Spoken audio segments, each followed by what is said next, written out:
By all accounts, Miss Tansybaum's Circus of the Moderately Peculiar should not have continued to operate. They were a very small operation as circuses went. They had no rides, and their menagerie consisted of a single geriatric lion and a handful of obscure species, such as the Sudanese crooning lizards, who were obscure for a reason. Sure, Brendan the mono-juggler could keep a single ball in the air for hours, but you got tired of watching after the first few minutes. Lord Magathonch's Carnival of the Unordinary should have crushed them out of existence in the first year. Indeed, that was among the Lord's stated goals, and its failure to do so was a source of intense frustration for him. Did he not have scantily clad women and a genuine, if sullen, tiger? Did he not have a genuine freak show with real live freaks, including a pair of dubious Siamese twins and a two-headed calf in a jar? Miss Tansybaum did not have a freak show, at least not in the conventional sense, although the less charitable would argue that the entire operation qualified.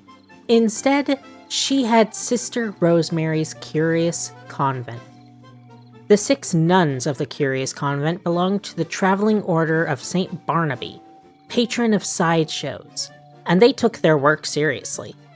While Sister Rosemary had retired from performing, claiming that sword swallowing was for younger women, the Curious Convent still included the world's smallest nun, the fire-eating nun, the strong nun, the bearded nun, and occasionally the tattooed nun as well. Sister Mary Odelia's tramp stamp was considered rather too racy for some venues, even if it did portray the martyrdom of Saint Sebastian.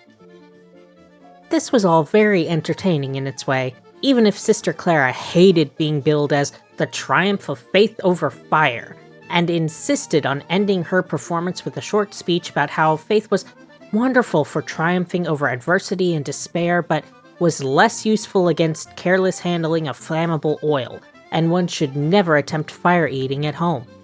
Nevertheless, the Curious Convent had difficulty competing with the two-headed calf in a jar, and lived in dread of the day that Lord Magathonch produced a real live Fiji mermaid. No, the success of Miss Tansybaum's circus lay in 3 things. First of all, she knew her audience. She knew, for example, that there was no real point to a petting zoo when you mostly toured rural communities with children who could pet a sheep anytime they wanted, and anyway knew too much about sheep to want to pet one in the first place, which cut down significantly on overhead. And there were absolutely no clowns. The Circus of the Moderately Peculiar was a place you could go and be absolutely sure that you would not encounter a clown. They'd had a Mime Ventriloquist for a while. At least, he said he was a ventriloquist, although since the dummy was also a mime too, it was kinda hard to tell. But he'd moved on to more avant-garde performance art, and no one was sad to see him go.